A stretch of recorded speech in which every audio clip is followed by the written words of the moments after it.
Pamje që të përlotin, nusja me velo në varrin e të fejuarit. Këto janë pamjet e trishtueshme që po qarkullojnë në rrjetin të një nuse e cila e veshur me të bardha qëndron para varrit të fejuarit të saj. Kjo duhet ishte fundjava më e lumtur në jetën e 22 vjeçares Sara Baluç.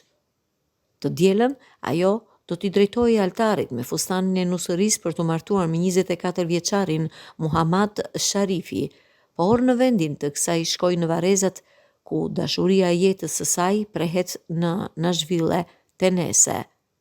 Muhammadu qellua për vdekje 3 javë më parë nga një person të cilit po i shiste një videoloj.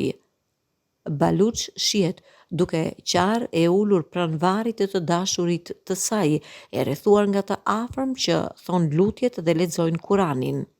Sharifi u qellua për vdekje më 19 të shkurt në parkingun e një kompleksi apartamentesh në Higson. Ai do i shiste lojrat e tij në Inbox One, Dmarkus e Hite, me të cilin foli në Facebook. 20 vjeçari u arrestua me akuzën për vrasje.